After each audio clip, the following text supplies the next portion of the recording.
And I mean, within a few weeks, within a few hours, you just get them to change one thought. Is Change your amazing. thoughts. So you work with young Yes. people, and that's good. I think we definitely need more Yeah. persons like that with words of encouragement. I'll give you an experience and why I think books like these are important and persons like yourself are important. Because it's not that you're just writing books with positive Yeah. quotes, it's that you have experienced it Yes. before. That's it. And I always say to myself, I don't want somebody who has never been through anything come and tell me how True, for true, how true. to deal with a difficult situation, because I'm like, you don't know, so you can't, Yeah, you true. won't be able to identify. So persons like yourself that you're able to say, you know what, I was once a party animal, something like much of a bad boy, and I decided to give my life to Christ, right? And in doing so, even though things were not smooth and clear, a path was made for me to be able to help somebody else that might be going through the same thing as me. And I'm so glad that you actually work with young people. Yeah. And I'm hoping, there are males that you are able Yes, to yes. inspire, because they're I the harder think, group to work with, by the yes, way. because I think for females, we have naturally we're emotional and we're loving. There's something that's natural in us, so we'll gravitate to it easier. But the males, this is what I want, like all males to get. I haven't read I haven't read it, but the quotes that you sent me, and I was reading, I was like, this is so neat. We need it. But my experience is that at 21 I didn't know what I want to do. When you're saying that you didn't know what you wanted, I'm like, I know. I've done so many certificates in things that I have no interest in. I was just trying to figure out what's happening, And I remember at 21 I was at Rockford and I was doing an early childhood program. And teacher asked, "Want to do?" I said, "Don't know." And she said, "Jody, at this age, if you don't know what to do, I am sorry for you." And I felt so bad. I went home and I felt hopeless. And I'm just figuring out what I want to do. And this is why I like person's story like yours, because it's at 30 I recognize exactly what it is I want to do, and I don't feel embarrassed. That's right. About it. I don't feel embarrassed to say I finally know that I'm a PR naturally, and that I'm a radio producer and radio host naturally. And the fact that you realize that, hey, I can write, and whatever in me, because did somebody say to you, hey, you're writing good, or did that was something that you recognize yourself? Not really. I mean, I grew up in the typical era of going to high school, and if you're not going to be a lawyer or a doctor, right. One of those. I mean, you were kind of placed aside. And yes. You are left to figure it out. And so I ended up in the business world. I ended up working for Grace Kennedy. My first job out of high school. Okay. And I also went to work for a singer sewing machine company. And I remember the days when I used to go to work one day. Why in heaven's name? Why am I going here? I am like, I mean, because I am not a 9 to 5 job kind of person. I mean, it makes me miserable to sit in any space for any long period of time. And so, I mean, I, for the most part, felt like a failure because, I mean, I don't fit into the typical office like other persons. Right. I am not a lawyer. I hate medicine. I mean, so what am I? What am I here for? What are you going to do? And one of the things that I discovered is that life is about finding purpose. Yes. It's finding purpose on what you're passionate about. And that's a part of what I think it's your intro that says, you just want these books that you're putting out there is to help persons find their purpose. That is what life is about. The only thing that you need to do when you find a purpose, figure out a way to make some money out of it. Amen. Yes, it's the truth. At the end of the day, I want to get up every day feeling that what I'm doing is something that brings me fulfillment at the end of the day. And something that I really enjoy doing. I mean, I don't want to get up going to a job and I mean, at the end of the day, I mean, I'm wondering, really? Why? This is what I'm doing with my life? Yeah. So it's about finding purpose, it's about finding fulfillment, finding joy in what you do. And I think one of the feelings we have is, even in our school system, we tend to teach persons to, get a degree, find a job. Yes. So you don't really need to enjoy anything that you do. It's just about finding make sure you get a job that can pay bills and all of that. And so we have a lot of persons who get up every day, go to work, and really don't enjoy what they're doing. That is true. I have to agree with that. And so for me, it's about, it don't matter what age you find a purpose by. It's about finding a purpose. Right. My mother went to college at age 55 years old. There you have it. That's why. And did her degree. And it's never too late. And what I wanted to find out from you though, how do you, when in working with the youths, do you use the quotes from your books? Yeah, ma'am. To inspire them. My quotes from other places. I love Les Brown. Okay. Les Brown is a high motivator for me. Yes. And again, something that you said is important. One of the reasons I love Les Brown is that because of his own experience. Right.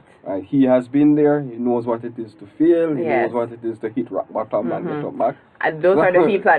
Those are the people I want to hear. I don't want to, because the thing is, and why I said to you earlier that it has become a trend for persons to be motivational speakers and to inspire, but really they see a market. It's almost like a niche for them to make some money. I'm not into the business of making people feel good. Right. All right. I want, if I get up, I'm not sensationalist with what I do.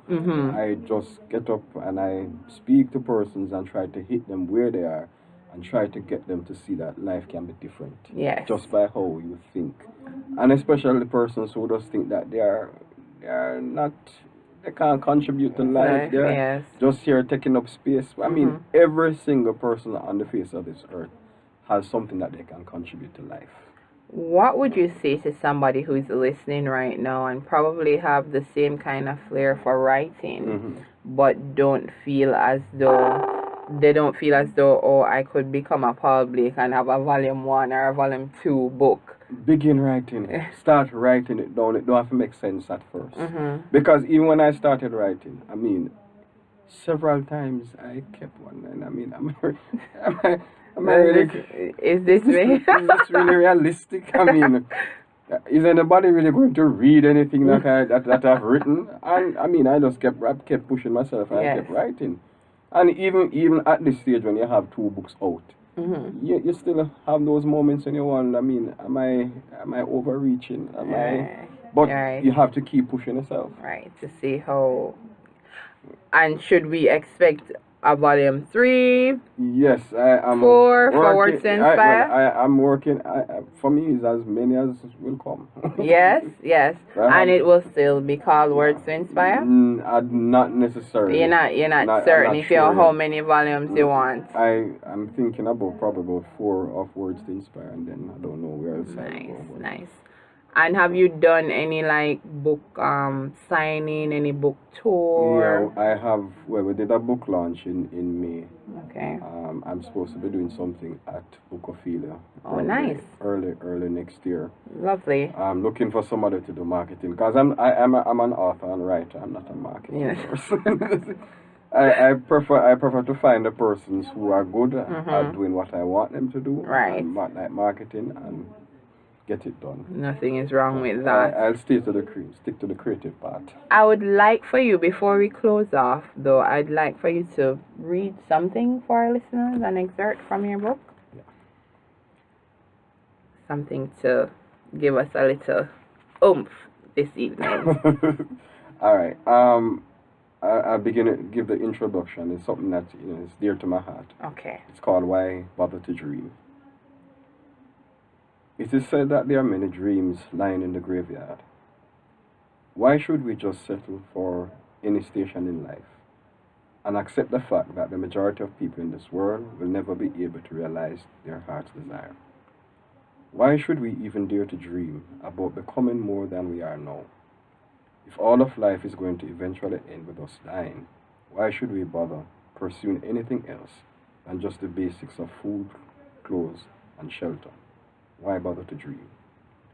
This great world was built on dreams. Dreams are responsible for the birth of nations. Dreams have broken the chains of poverty and destitution. Dreams have restored pride and hope in people who would have been otherwise tossed on the garbage dump of society. Dreams have allowed the weak to find strength. Dreams have moved individuals to claim justice in an otherwise unjust world. Dreams are responsible for the survival of nations, families, and friendships. Dreams have always touched our lives in every way that can be imagined. Wow. Yes. That's lovely. And there you have it, listeners. That was Paul Blake, and that was an introduction from Words to Inspire Volume 1. And I'm telling you guys to go and get the book. Get it right now. So where can I get it? I know it's on Amazon. It's on Amazon. Right. It's Barnes & Noble. Barnes & Noble. It's at Bookophilia locally. Right. Book Depository. Yes. Oh Lord.